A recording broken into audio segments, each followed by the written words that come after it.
Welcome to Shadowed Tales Archive. Tonight, we invite you to descend into darkness with a chilling anthology of horror stories, each one inspired by true events. This is episode 9. Let the nightmare begin. The Cleaver's Curse. In my hometown, we have a legend. In the 1890s, a man called Harlan Crow, this was back when people got their name from their trades, had a butcher shop that was doing well. From what I can tell, he was a large man, but cowardly at heart. He was well-respected and well-liked. He always did good business, but he wasn't a person you'd look twice at. Then the Depression hit. Livestock was harder to come by, and many other shops were going out of business. Harlan had good connections, and he was getting by, but he had to raise prices, much to the annoyance of his customers. He was losing business. One day, a shipment of beef came in. Harlan told his apprentice to carry the load to the basement meat locker. The boy followed his orders, but like most kids, he tried to rush and took too much down at once. The boy tripped on the stairs and broke his neck at the bottom. He died, I assume, instantly. Harlan heard the noise and soon found the body. The law was pretty scary in these times. Death sentences were still a viable option, and Harlan thought this looked like murder. He could die because of this accident. They might kill him. He panicked and hid the body in his meat freezer. When the boy's parents came, he lied. When the boy's father called the police and he got investigated, Harlan lied harder. The police let him go for the time being, but Harlan was terrified. Hiding the body made what could have been an accident look like real murder. He could lose everything. He could die. He had to get rid of the body. That's when he had an idea. He was a butcher. If he could cut the boy up and sell him as meat, who would be the wiser? No one, that's who. No one. So in the dead of night, he took his knife to the body and wrapped it like any other cut of meat. The next day, he sold it with a nervous smile, and no one questioned it. In fact, people seemed to like it. I suppose compared to the livestock of the time, human meat was clean and healthy. People liked it so much that they started asking for more. Now Harlan was a nervous man. Though he was nearly out of hot water, he couldn't help but think that people would wonder why his prime meat wasn't as good as this one batch. If they kept asking, if they kept digging, they would make the connection. They would find out his crime. It was definitely a crime now. He couldn't deny that. But no, Harlan wouldn't get caught. He would just have to find more meat. He started with hobos. He would offer them food and lure them to his shop, then he'd kill them. I don't think it's much of a stretch to say that he had gone completely insane. As far as Harlan was concerned, not one was going to miss the vagabonds, so it wasn't much of a crime. To make matters worse, real beef was getting even harder to come by. He needed these people or he would go out of business. It was necessary, but Harlan's luck seemed against him. The rail riders realized that Greyford Hollow wasn't a safe place to get off, and they stopped coming. Harlan was again out of meat. When the first child disappeared, people were worried, but no one thought there could be a killer among them. When more disappeared, someone remembered who went missing first: Harlan's apprentice. And wasn't it odd how he still had meat when everyone else was out of business? And wasn't it odd the way homeless men used to wander into his store and never come out? And wasn't it strange the way he would sometimes stare at the children who entered his store? Nothing makes an angry mob form faster than a child killer. This man had taken people, taken children, and dissected them like cattle. He had turned the town into cannibals. Oh God, had parents unknowingly eaten their own children? How many people had died for this man's business? How many people had they eaten? The proof was there on the hooks when they broke into his shop. A child skinned and hanging. No one could tell who it was, but they could only assume that it was the child who went missing the most recently. This man didn't leave survivors. This man didn't hesitate to kill them. Harlan was afraid, perhaps more afraid than he had ever been. They were gathering outside his house now, with knives and axes and fire. Harlan stayed away from the windows, even as they were broken by bricks and pavement stones. Harlan stayed near the wall and closed his eyes. There was a pounding on the front door, and then there was a sickening crack as it broke. The people pulled him out onto the yard. Harlan screamed. Everyone came at him at once. The knives bit his skin, The hammers broke his bones, and the police stood back and watched as the citizens punished him. Everything happened quickly, but for Harlan, it must have been a lifetime. Finally, they ended him with a swift axe to the neck, decapitating him before he could close his eyes for the last time. The butcher had been butchered. This is a true story. I know, Greyford Hollow had its own little Sweeney Todd. What a ripoff. But you can easily verify my story with a web search. I'll admit that as a longtime resident of this town, I may have embellished the story a bit, but all the facts are there. Heck, I even threw in that think about it from the killer's perspective Eli likes so much. Okay, I'll admit I'm the one who's a bit weird about psychology, but I guess I should explain. I'm writing this because of Eli. I'm not sure I really want to believe that these things are connected, but there is such a thing as too many coincidences. I tend to be pretty skeptical, but I know when something isn't right. I know when I need to speak out. Eli is missing and Harlan Crow is responsible. There's this game we play in town, Find the Head. I suppose the name's kind of self-explanatory. When they cut off Harlan's head, they buried it on Indian Hill. Legend says that they kept his body separate, so he wouldn't be able to rise from the grave and continue his massacre. The problem being Harlan wanted his head back. Everyone pretty much knows that this is a lame add-on to make it seem like the story is still going, even though Harlan died 200 years ago. Something to make kids behave or to scare tourists. But as brave 16-year-olds, we knew better. On days when the internet signal was particularly bad and we were all bored, we would go up to Indian Hill and start digging. Most of the time, our efforts were useless. We half expected that the skull had already been found and moved elsewhere, but then Eli won the game. He was digging at the bottom of the hill by a half-dead pine tree when he uncovered it. He called us over immediately. He needed help uncovering it, and at first it just looked like a yellow rock. But it was cool to the touch and seemed somewhat softer and lighter than real rock. Slowly, we uncovered the shape of the skull, and some of my classmates drew back in fear. No one had ever expected to really find it. It was smaller than I had expected and darker in color. I was so used to the white bones I saw on TV that this dark yellow, dirt-encrusted thing seemed even more real to me. The skull was cracked in many places I noticed and stained brown and green in places. The texture was rough and porous from the years that had eaten away at it. I was fascinated by it. So was Eli. After 10 minutes of arguing, our group decided rather than calling the police or reburying it, Eli should decide what to do with it, because he was the one who found it. I remember the strange look he got when he got a hold of the skull again. His cheeks were pale, but his eyes shone brightly. "I'm keeping it," he finally answered. He called me at 5 o'clock in the mornings the next day. I thought it was going to be something dumb, but instead I got a panicked whisper. "I haven't slept. Someone's been slicing at my windowsill with a cleaver all night. I think it's Harlan." I laughed tiredly. I could tell from his voice that he wasn't messing with me. He was definitely terrified, but another add-on to the myth was that you could sometimes hear Harlan's cleaver ringing against his gravestone. As a result, cleavers are a popular part of Halloween decorations and pranks in our neighborhood. So I just tried to shrug it off. It was probably just Mike or someone playing a trick. Eli paused for a long moment. Maybe.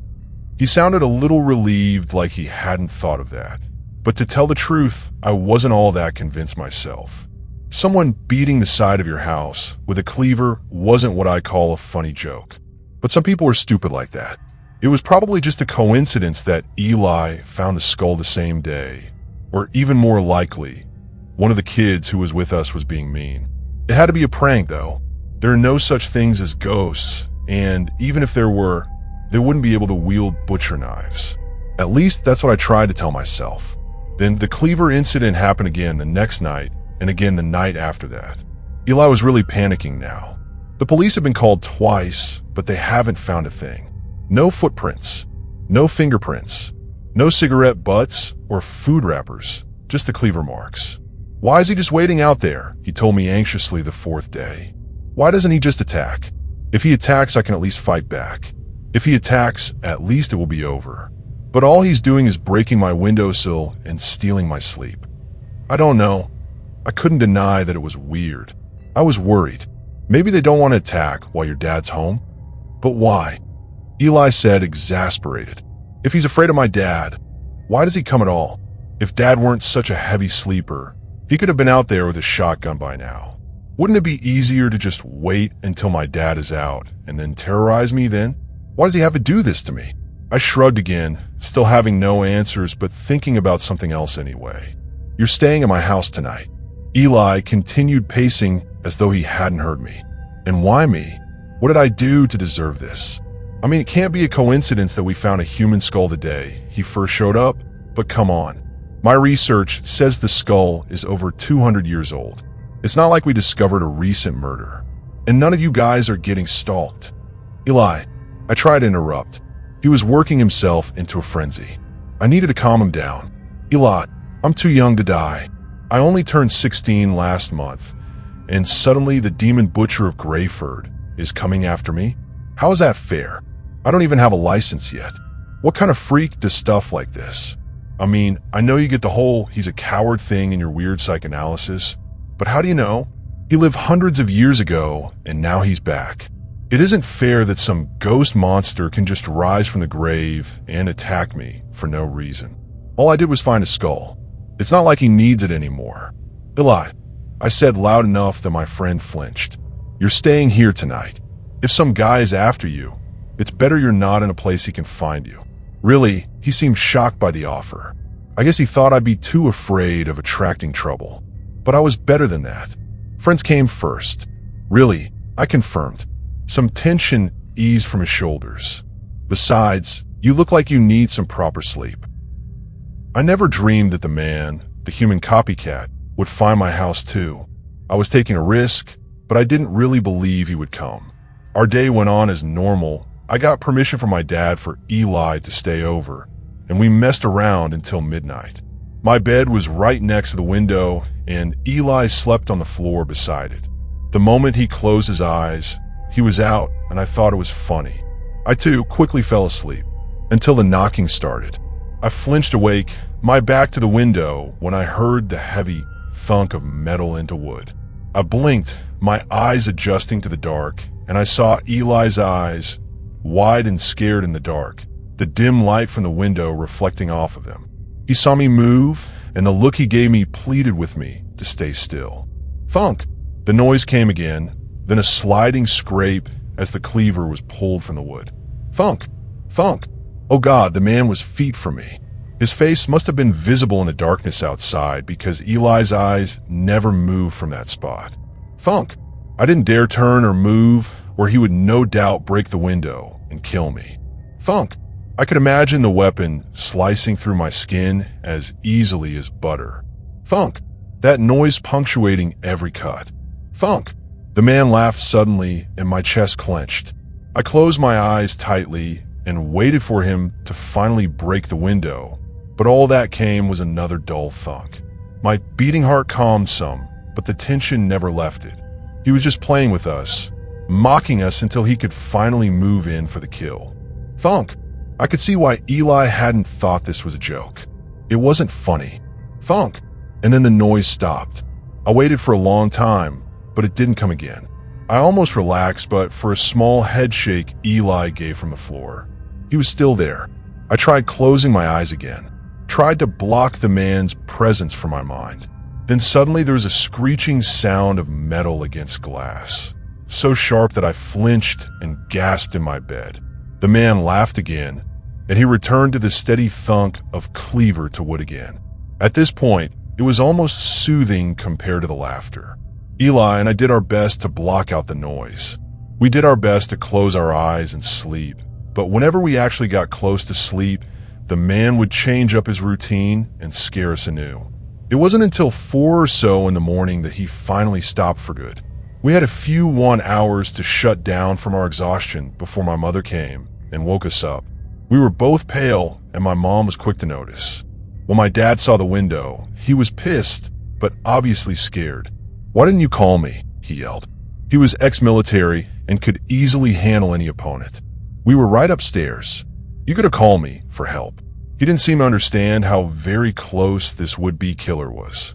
He hadn't heard a thing. The fact that someone could stand at my window for hours, that someone could have easily killed me in the night, upset him and Mom more deeply than I imagined possible. My parents made Eli leave and called me into school. The rest of the day was spent moving me into the guest bedroom on the top floor and talking to the police. I love my parents. I tried my best not to think about it. A killer wasn't going to break into my house and kill me. He hadn't stood at my window for 6 hours threatening me with his probably sharp cleaver. I was just dreaming. I was just being paranoid. Except I wasn't, because the physical proof was there and being in denial wasn't helping. I could handle this. Dad has taught me basic survival and self-defense. Plus, I was on the second floor now. He wouldn't be able to get me so easily up there. I had to stay calm. The secret to surviving is staying calm. No panicking for me. Another night passed, and for me, it was in silence. I still had trouble sleeping, waiting for the telltale thunks, but they never came, and eventually I collapsed into exhaustion. Eli wasn't as lucky. When I saw him the next day, his skin had a sickly gray tint to it, and the bags under his eyes were as dark as bruises. He seemed to be at the end of his rope.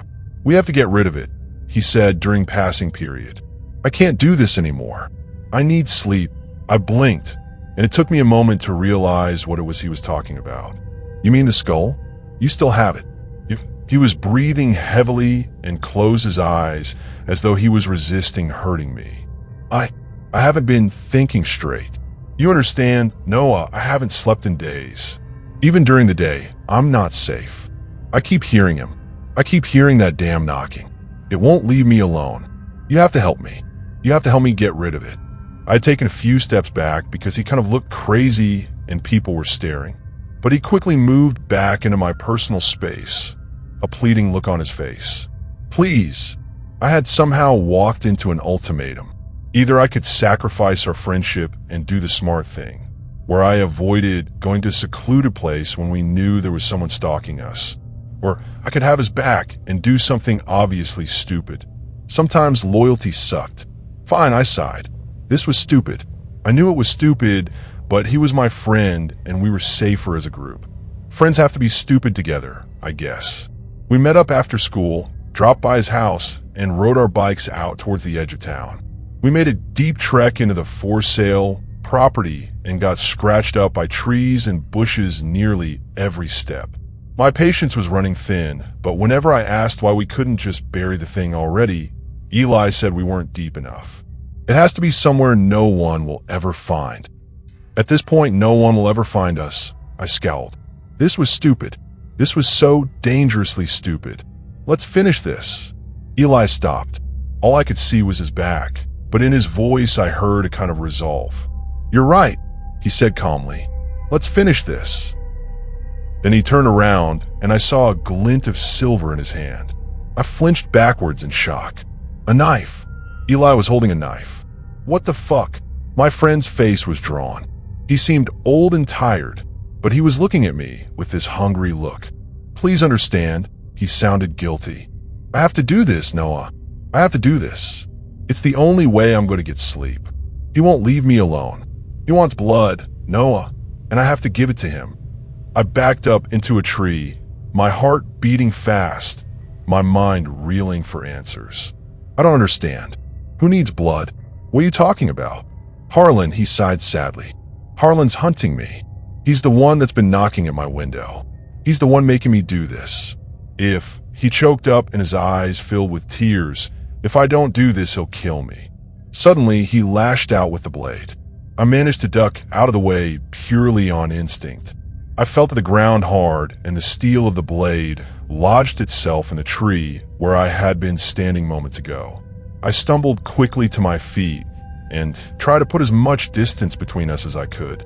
"Eli," I gasped, trying to reason with him, kind of panicking. "This is crazy. You don't have to do this. Killing me won't change anything. Come on, we're friends." He stared at me through tears now. "Don't make this harder than it needs to be, Noah." "Eli," and for a moment I was angry. He was acting crazy. He was going to kill me just so he could get some sleep. And I had trusted him. I had come out here at my own risk to help him. And he was going to kill me for that. He swung the knife again, and I blocked it with my arm, pushing his knife hand wide. Pain seared across the limb, but I was grateful for the self-defense my dad had given me. Eli's eyes widened for a moment, like he hadn't expected me to fight. It was enough of an opening. I shouldered into his chest, knocking him off balance, and we both fell backwards onto the ground, our landing punctuated by a dull thunk. I fell off him and quickly scrambled away, breathless and bleeding and ready to fight. But Eli didn't move. I caught my breath and waited, my heart pounding in my ears. But Eli didn't move. I stared, my mind trying to make sense of the situation as my anger faded away. Was he sleeping? His eyes were wide open, but he had been so tired. That had to be it. He was sleeping. That was all. That was why he wasn't moving. He needed sleep. Somewhere in the woods, I heard the distinct snap of a twig breaking. I saw a distant shadow of a man. He was coming. Shit. My adrenaline-addled brain rushed through the possibilities. Harlan, the police, and Eli was... Fear got the better of me, and I ran. There isn't a moment I don't regret running. But what could I do? He was sleeping, and we were in danger. Loyalty had lost, and now my friend was gone. I had gotten lost until well after dark in those thick woods, my fear never leaving me. By the time I got out, the police were looking for us. I must have looked like a mess and was hauled off to the town station by the first cop I came across. A doctor was called in, cleaned me up, and said I was dealing with shock. My parents nearly strangled me with their worried hugs, and all I could think was that there was a strange ringing in my ears. I spent a couple of hours in the police station, wrapped in warm blankets and answering questions. I lied and said that Eli and I were attacked by a large man with a cleaver. I didn't want to get my friend in trouble over a sleepy mistake. Beyond that, I told the truth. We were in the woods on the edge of town. We were trying to get rid of Harlan's skull. Eli fell down. My story seemed to fit with the window stalker thing we had called him about, so they didn't probe much deeper. No one blamed me, not even Eli's parents. People kept looking at me like I was some kind of victim. It was weird, and it put a sick feeling in my gut. It wasn't what I wanted to hear. They all acted like they understood what had happened. They thought I was lucky to have gotten away. But they were wrong. I was a coward. I had run when my friend was hurt. I had run when he had needed my help. Maybe that was why I kept seeing his face in my head. His green eyes wide and glassy. His eyes empty, but I couldn't have killed him. I hadn't pushed him that hard. He wouldn't have died from that.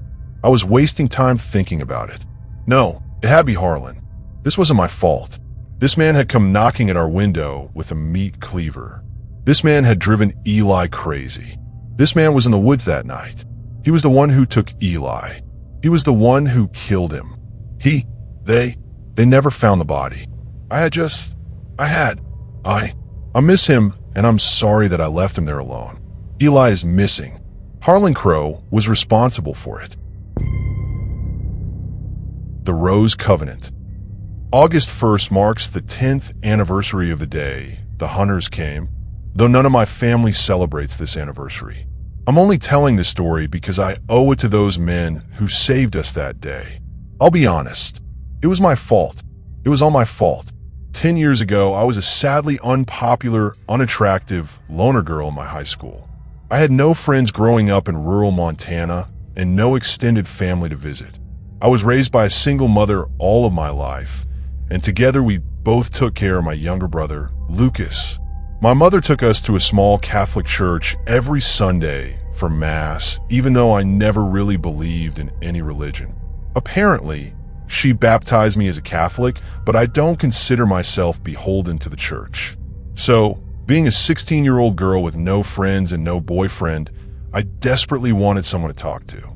My mother was always working, and my brother was only 12, which made it hard for us to relate to one another. One day on my way home from school, I stopped by the local bookstore and started looking for books about witchcraft. I, stupidly, thought that I could summon a ghost or supernatural entity which could eventually become my friend. I imagined befriending a ghost of a girl who died around my age, so at least I could have someone who would understand the girl problems I was dealing with then. I know, when I look back, I was naive, but I was desperate for a companion and confidant. I started reading into this pagan belief system called Wicca. Though I thought the idea of practicing white magic, or what is considered benign magic, was cool, it didn't offer me any solution to finding a friend. About 2 weeks after delving into Wicca, I went back to the bookstore to find a book about black magic, or what is considered malign magic, because I learned that black magic and necromancy are the schools of sorcery that would help me conjure a spirit. All the while, my mother had no idea, mainly because she was busy, but also because I didn't tell her so she wouldn't throw away my books because she was a devout Catholic. Although, when I look back now, I almost wish she found out and stopped me before I went too far. So there I was, a teenage girl learning about the devil's arts to raise the ghost of a dead girl in order to have a friend. I was actually scared at first when learning these rituals and spells. Some seemed so silly that I almost didn't believe they would work, but other spells had a feeling of absolute seriousness, such as the ones involving animal sacrifices and self-mutilation. I did my best to research before trying anything out because I didn't want to slip my hands or arms for no reason. But when I found the spell that I was looking for, I was more than horrified.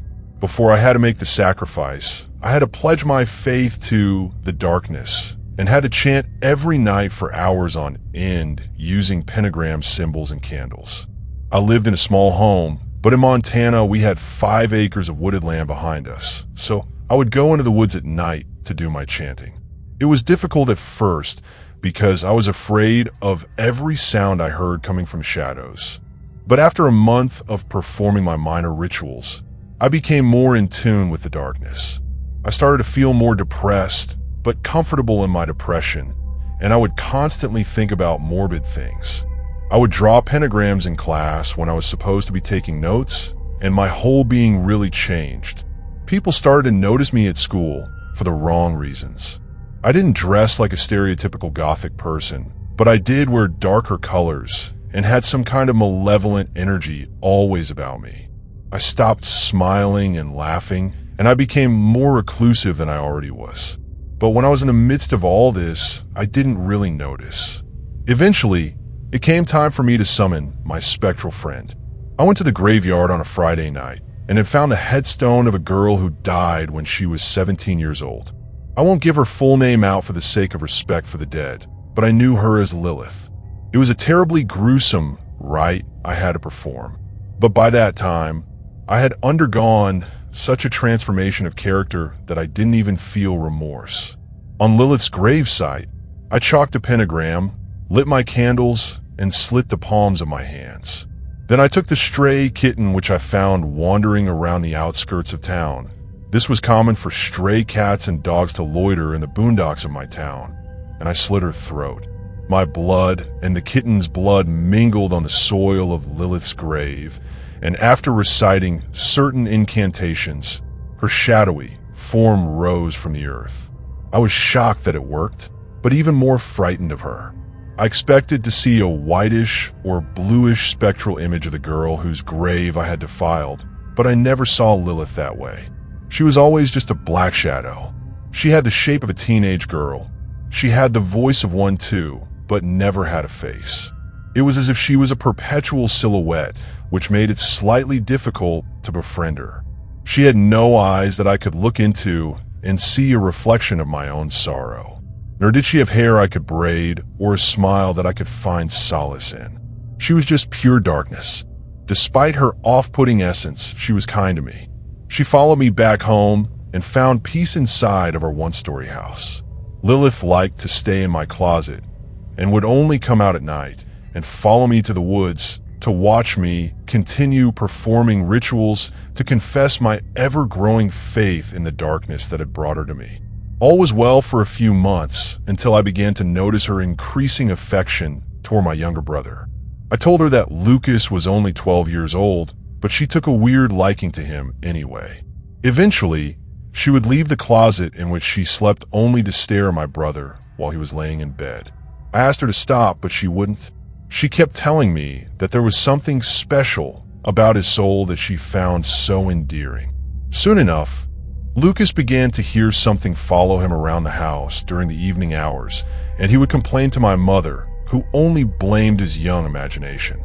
I can't remember how many times he told my mother about feeling something following and watching him, but it seemed like far too many times to be ignored.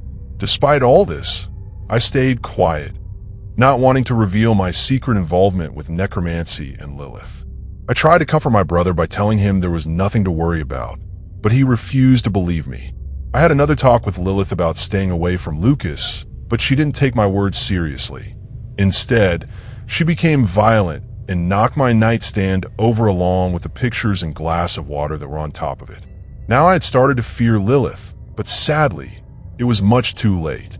That very night, around 3 o'clock in the morning, Lucas woke my mother and I up with a hysterical scream.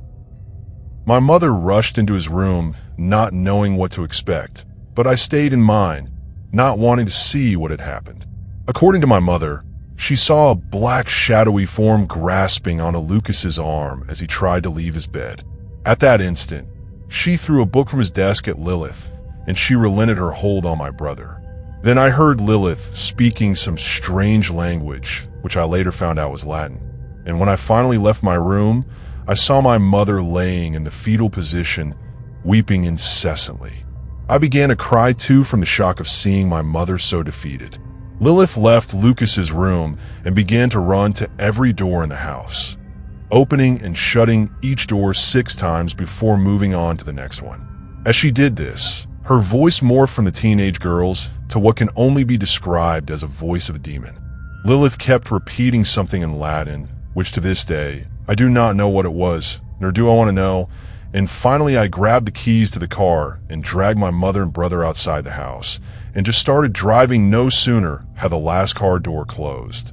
Since I had no friends nor family to retreat to for safety, I just kept driving until my mother regained enough of her composure to instruct me to drive to the church. Once we got to the small church, my mother pounded on the door like she was about to be murdered. Soon enough, Father Alric opened the doors and took us all in. My mother explained what had happened between sobs, and our priest allowed us to stay the night in the church. We all slept on the pews until we had sufficient rest, and when we awoke, Father Alric had a talk with all of us.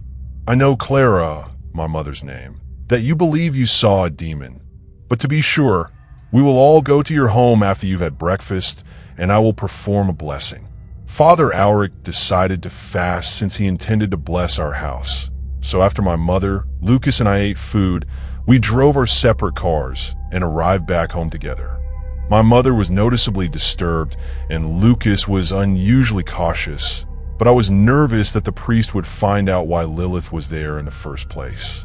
So Father Alric entered first, and we all followed, and the house seemed normal then. There was an air of heaviness, he said, but I didn't notice it because of how involved I was with the darkness at that point. Nothing was out of order beside the beds, not being made since we left them in a disheveled state the night before, and Lilith was nowhere to be found. I was smart enough to hide my chalk, candles, knife, and book outside in the woods where no one would find the evidence of what I was doing. But even still, Father Alric looked visibly bothered by my bedroom and closet, but he said nothing. He blessed the house in its entirety and gave my mother what would be only a fleeting sense of relief. After the ceremony was finished, we all talked outside by his car, and he told us what he thought. I did feel as if there was some being that was lurking around the house, but I couldn't discern any evil that would mark this entity as being demonic in nature. My mother then replied, "Well, I appreciate everything you've done for us, Father. I hope we haven't been too much of a bother on you." He then replied once more before he left, "Nonsense, Clara. Looking after my children of the church is never a bother to me. Please, don't be afraid to come to me again if you ever need help." Then he left, and my mother and brother did feel slightly relieved after the event. Yet I was still unnerved at the way Lilith acted the night of the incident. Soon enough, evening arrived, and when I realized Lilith wasn't in my closet, I snuck out my bedroom window and went to my ritual spot in the woods. Sure enough, I found Lilith, and now her voice was again that of teenage girls. She told me how disappointed she was with me, and she accused me of being a terrible friend because I didn't want her around my brother. Needless to say, her words cut me to the core because she was the only friend I had, and I had let her down. After an hour of talking and me asking her forgiveness, I finally gave Lilith permission to be around my brother. If only I knew what this permission actually meant to her and what it would mean for Lucas, I never would have allowed it. That was the last restful night any of us would have in that house until the hunters came. The next night, my mother and I again woke to the dreadful screams of my brother. Only this time I reacted sooner. I almost wish I hadn't left my room because I saw something I wish I could forget. Lucas's body was lifted 12 inches in the air, hovering over his bed, and all the while, Lilith in the deeper demonic voice told my mother and I to leave the room. Leave Clara. Leave my room. Elena gave him to me. She gave him to me. After we heard those words, my mother instantly fainted and I could do nothing to help her. I knew I couldn't help my brother because Lilith was right. I had given her permission to be around my brother, and I could only cry after knowing what I had actually done. The only action I could take was to drive to the church and get Father Alric so he could save us from the horror that was Lilith. I drove maniacally fast, even though I still only had my learner's permit at the time.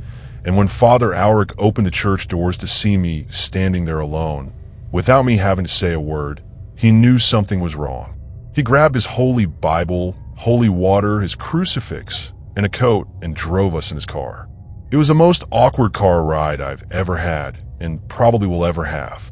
Neither of us spoke the entire 7-minute drive, and I felt so disgusted with myself because I was bringing our old town priest into a situation that he didn't know I created.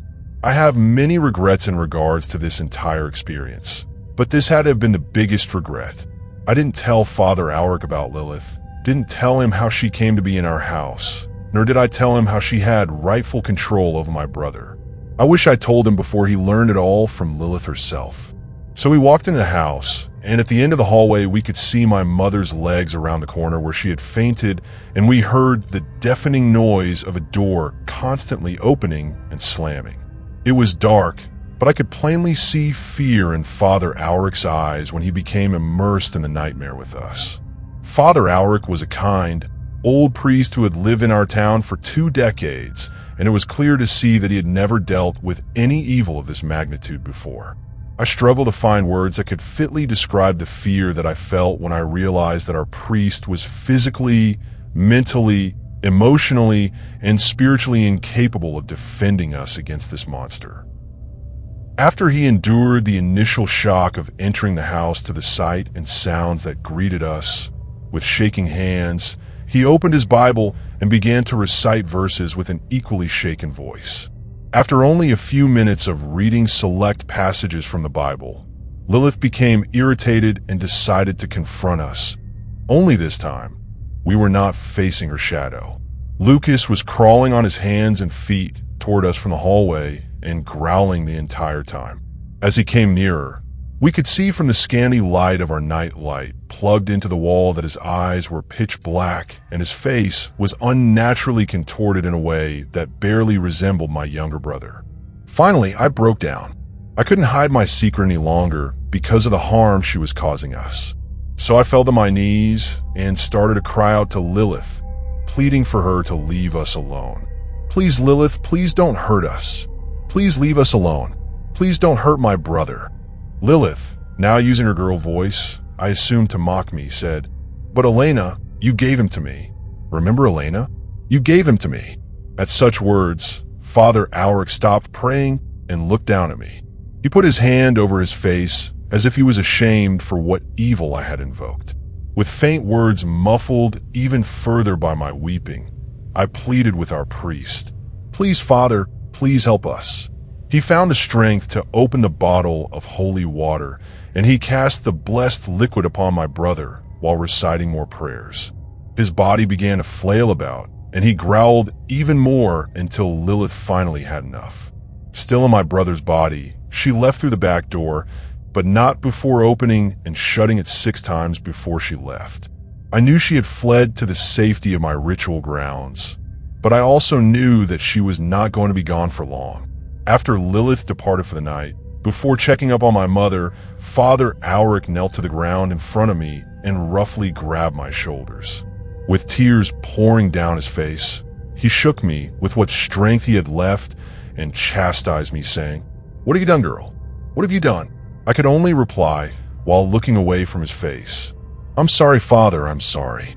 Then we attended to my mother, and when she was conscious again, he drove us back to the church and spoke to us. "Clara, I am sorry for doubting you, but I am now certain that your home is plagued by a demon. This demon was summoned by your daughter Elena for reasons only she could tell us." He then looked at me, demanding a reason for my sacrilegious actions, and with my mother looking wild now, crying, I told them the truth. I wanted a friend. I performed a ritual to summon the ghost of a teenage girl, so I could finally have someone to talk to. I then cast my head down, refusing to look at their harsh disapproval, and what words I heard next I don't quite remember. I think I've done well enough to forget the chastising words of my mother and our priest. All I remember after that was the conversation about a solution to the problem.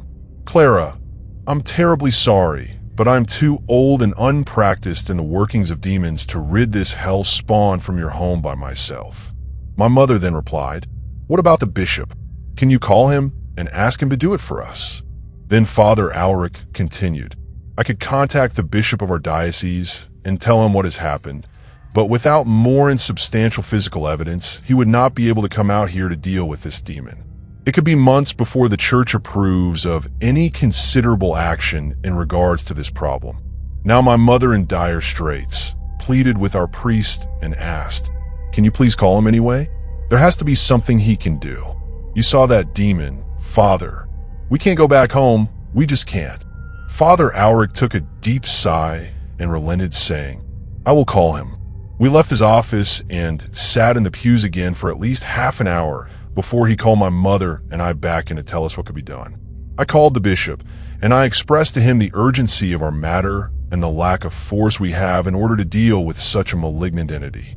What advice I am about to offer you is advice that is not officially sanctioned by the Catholic Church in any way. In fact, the Catholic Church does not condone the advice I am about to give you, Clara, but I see no other choice. I am the only Catholic priest in our area of Montana for 300 miles, and even the closest ones to us would still not be able to fight the evil that your daughter has allowed into our world. However, there are 2 men who can save your family from this demon, and after I tell you about them, you have the choice to call upon them or not. But if you do decide to call upon these men, know that I cannot help you any further until this is all over." We were taken aback by what we had heard, but finally, my mother agreed to hear of these men who could possibly be our saviors. Our bishop knows of 2 men, brothers even, who hunt demons with motives unclear to everyone who has heard about them. The younger brother is a practitioner of the witchcraft called Wicca, which is forbidden and condemned by the church. He has no affiliation with us, but his older brother used to be affiliated with the church. Our bishop went to seminary with the elder of the brothers, whose name no one speaks any longer and whose records no longer exist in the church. But according to our bishop, this man was different. He isn't even quite sure how he was accepted into seminary because he was so quiet and indifferent to preaching. Though he did exceedingly well in his studies, he never seemed fit to lead a parish or even assist in one for that matter. He also had no friends the entire time he was in school. People tried to talk to him, tried to befriend him, but he would never allow anyone to get close to him. No one was quite sure what his reason for being in seminary was, but he stayed the course. Only until the last year of seminary did people start talking poorly of him, saying he shouldn't be there and he couldn't offer anything to the church, and he was consequently spoken of by the elders. Now, our bishop didn't see what had happened, but the rumor was that after so many warnings by the elders of the seminary, this man apparently mutilated himself and possibly tried to commit suicide. Someone found his unconscious body in the men's restroom, and he was carried to the hospital by paramedics. Shortly thereafter, he was expelled from the seminary and excommunicated from the Catholic Church because of his reasoning for his behavior. Some also say that he was actually pronounced dead on the school grounds, but was later revived without the intervention of any medical equipment or personnel. Though this man no longer has any record or affiliation with the church, our bishop says that some still call upon him and his brother to hunt demons that they would be unable to exorcise due to the rigorous constraints of our protocol. In all the 20 years I've been here working with our bishop, this is the first I've heard of these men. But because they were recommended to me by one who exceeds me in wisdom, I grant you the choice, Clara, to call upon these men to hunt this demon, or to wait as long as you can until we gather sufficient evidence for the Catholic Church to become heavily involved. My mother looked at me and then to Father Alric and said, "I'm sorry, Father, but we are not strong enough to wait. We can't wait." Father Alric then replied, "I understand, Clara. I was witness to the horror that now lives in your home, and I am glad you have done this for your family's sake. Give me some more time to contact our bishop, who will then contact these men for us." So we left the priest again, but only for 10 minutes this time, and with a look of uncertain happiness, he told us more when we returned to his office. "The men are flying out tonight. They are on their way to the airport as we speak, but before I let you two rest, I must tell you more about these men. The younger brother, the witchcraft practitioner, is named Dorian. I am told he is an amiable fellow who knows much about his craft, much more than a man ought to know about sorcery, and his elder brother doesn't have a name. The bishop claims that no one speaks his real name any longer, but instead, to those that know about him, he is known only as the Veiled One. Apparently, he keeps his faith in our God, but because he is not officially ordained, he cannot be a priest. Thus, he uses a title that we all bear since we are all children of God. Not much else is known about these brothers, but the advice I can give is that you leave them to their own devices. Don't get involved with them and stay out of their way. There's a reason why our bishop says that they're called upon in times of great trouble and urgency, and it is because they can overcome these evil forces. When they arrive, they know better than step into this church. Thus, they will be waiting for you at your house tomorrow morning. Now, get some rest before the night is spent, and when our bishop calls, I will wake you up, for they will have arrived." After he gave us all the information we needed, we were able again to rest in the safety of our church, knowing that we were getting help. Father Alric woke us up at 10 o'clock in the morning and gave my mother a copy of the Holy Bible in case she wouldn't be able to get to hers at home. He also said prayers for us all and wished us safety in the coming trials. Finally, we left and had breakfast at a local diner. We were the only ones there, and neither of us said a word the entire time. After our morning meal, we drove home to find a rental car in our driveway, and there waiting for us was a man in a black robe. He was holding a tome of what was presumably spells, and over his shoulder, he had a satchel full of his materials, ingredients, and trinkets. My mother then asked sheepishly, as she had never encountered a real life witch before, "Are you Dorian?" He replied without a smile, but with a warm face, "Yes, I am." I then asked, "Where is your brother?" Dorian gave reply, "He is praying somewhere. He should be done any moment." No sooner had he finished his sentence did we see his brother come from the side of the house. From afar, he looked like Dorian, as he too was wearing a black robe. But as he drew nearer, I understood why the church doesn't speak about him. His entire body was covered. He wore a black robe, black gloves, black boots, and a black hood. He carried with him a tome, which wasn't a holy Bible, as well as a walking staff. But the most disturbing part of him was his face, or lack thereof. His head was covered by a hood, and his face was covered by what seemed to be an iron mask. It was an expressionless, genderless face mask, and over the eyes was wrapped a fresh strip of gauze. I could only assume that he looked somewhat like Dorian if they were indeed brothers related by blood. But the iron mask was so vexing to look at that I could never truly imagine what the Veiled One actually looked like. We were bothered by his brother, but to be kind, my mother extended her hand to the Veiled One, as if to introduce herself. But with that blank, blind face, he stared at her and didn't say a word. Dorian then asked to go inside in order to prepare, and instead of opening the door, my mother gave him the key to the house. We intended to stay outside far out of their way, but Dorian insisted that we be a part of it, or at least be inside the house while they did what it was they were infamous for doing. As soon as we entered our home, Lilith began to slam doors and run in front of us through the hallway. Neither Dorian nor the Veiled One were bothered in the slightest by her outrage, and their calm demeanors only seemed to frighten my mother more for some reason. To ease her fear, Dorian began to ask my mother questions.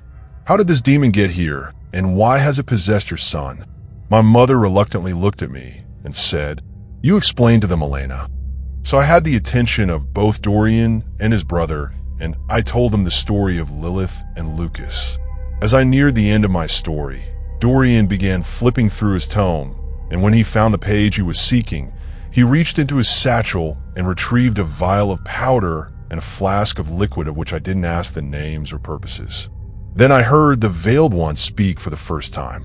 His voice was soft and barely audible behind his metal mask, and even then I couldn't understand what he had said because he was speaking in Latin. He said something to Dorian, and then he retreated in front of the fireplace where he opened his book and began to pray. All the while Dorian and the Veiled One were preparing themselves, Lilith began to taunt the brothers using Lucas's voice, her female voice, and her demonic voice. Neither of them were fazed in any way by the taunts, and they kept praying and preparing in silence. Their silence was broken when Dorian finally stood up with some blue powdery mixture in his hands and called to the Veiled One. "Okay, brother, I am ready." As he said this, the Veiled One stood up from in front of the fireplace with his book and staff in hand and turned in our direction. The gauze wrapped around the eye holes of his mask were spotted red with blood, and so began to drip onto the mask itself. At that point, I'm not sure who frightened me more, the Veiled One or Lilith. But as he stood up, he began speaking to Lilith in Latin and apparently said things which irked her immensely. They continued conversing with each other in their dead language until the demon finally charged toward the man in front of the fireplace. As she did this, Dorian stood in front and pushed his hands onto Lucas's chest. A blast of powder filled the air, and my brother was laying supine on the ground after having had the wind knocked out of him. Then the Veiled One took a chair, and together they sat my brother's body on it, and Dorian then used some kind of white twine to bind his hands around the backrest and his feet around the chair legs. When he was able to breathe again, Lucas started to flail about, trying to break free, but the thin twine seemed to hold him in place as if they were metal handcuffs. After they had contained Lilith by chaining my brother to the chair, the Veiled One spoke again to Dorian in his hauntingly soft voice, and Dorian translated for us. "Do you have a garden?" My mother looked at him curiously and with a feeble voice answered, "Yes." Dorian then looked at me and gave me a command. "You girl, take my brother to the garden." I was too afraid to ask why, so I looked at the Veiled One staring at me through the bloody gauze, and I just started to walk to the garden. He followed close behind me, and when we reached the garden outside, he immediately walked to the rose bushes. I stood behind him as he set down his book and staff, and I watched him pull out a massive hunting knife. He started to cut some of the stems off the bush, and when I saw him destroy my mother's garden, I called him out.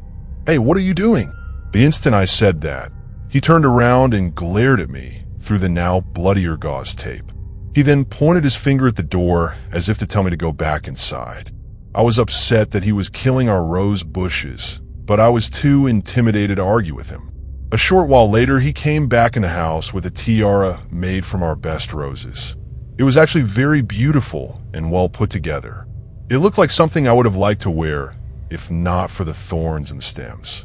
When Dorian saw this floral fillet, he just mysteriously stated his approval. "Our roses, even better." My mother, just as confounded as me, asked why he spent precious time making a crown of roses, and Dorian told us why. "This demon, though strong enough to possess your son, does not exude an aura that defiles all life in this house. Your roses are proof that goodness still exists midst this darkness that now has whelmed your home." He then took the crown from the Veiled One and then looked at me and said, "Because this demon is spiritually linked to you, it is you who will help us destroy this demon. With your blood was this abomination released, and with your blood shall it be soon contained." He then quickly grasped my right hand, and before I could react, punctured my palm with a thorn from the stem of the tiara. I recoiled in pain, and my mother pulled me close to her to protect me from any more harm. Then Dorian took the crown of roses and gently put on my brother's head. My mother tried to stop him, saying that the rose thorns would cut his skin, but as she said that, I think just to spite her, he jammed the fillet with great force onto Lucas's head and then caused Lilith in her girl voice to scream in pain. My mother was too afraid to do anything after this cruel display of disregard for my brother's life. Then again, the Veiled One spoke to his brother, and Dorian translated by asking me, "Where do you conduct your rituals, girl?" I said timidly, "Outside in the woods." Dorian continued asking questions. "Where are your books and tools of this devilish trade?" So I answered again with my mother looking highly disappointed in me. "They're all outside." Then he said, "Lead the way." As I started to walk outside, Dorian held his brother's book while the Veiled One dragged the chair Lucas was tied to as everyone started to follow me. All the while, Lilith was trying to manipulate us by using Lucas's voice to plea for help, then using her girl voice to shame me, and finally using the demonic voice to frighten us.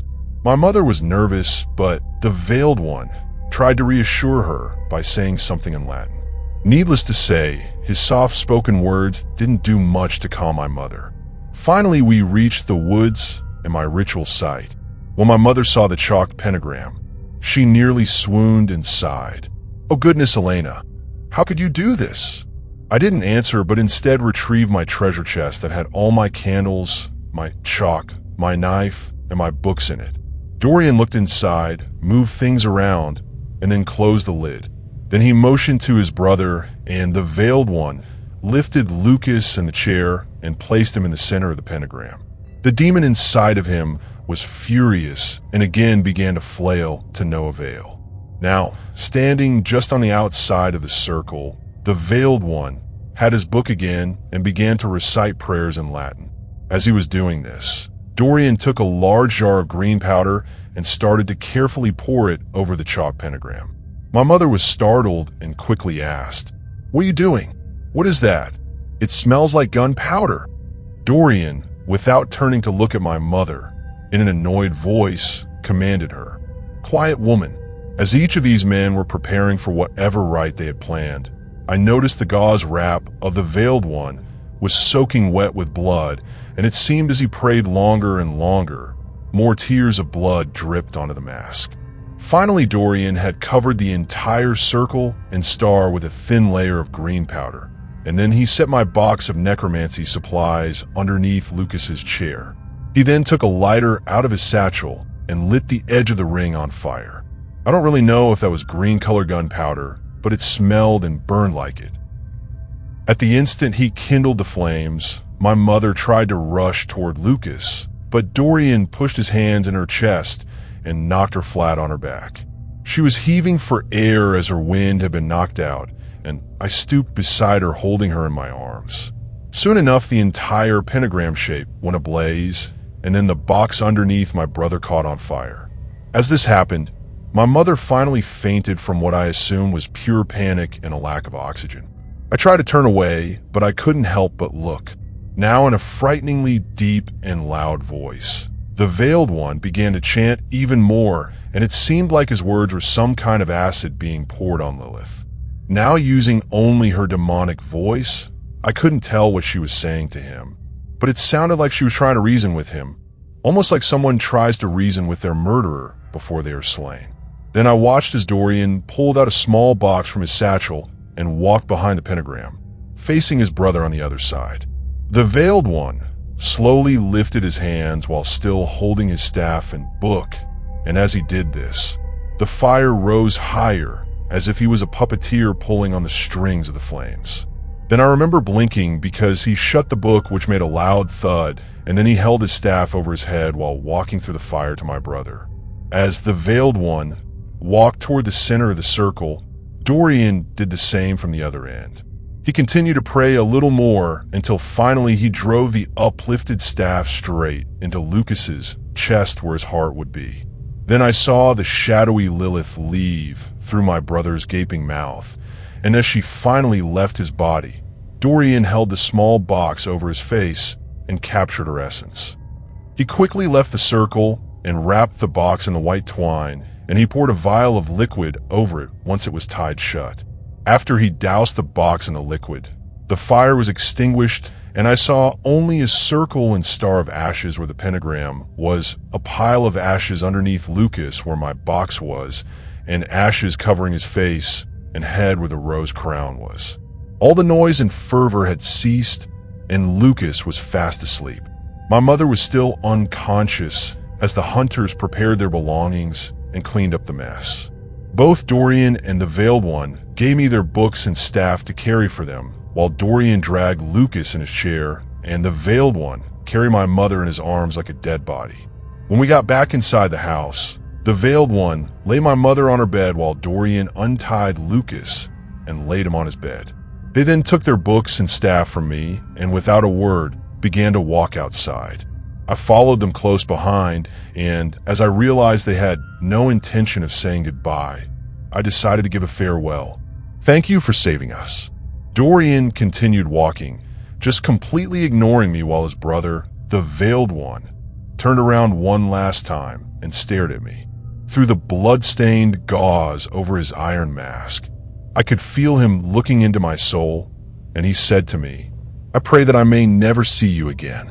That was the first time I heard him speak English, and the last. I will always remember those words he said to me, because at first it stung. It felt like he hated me.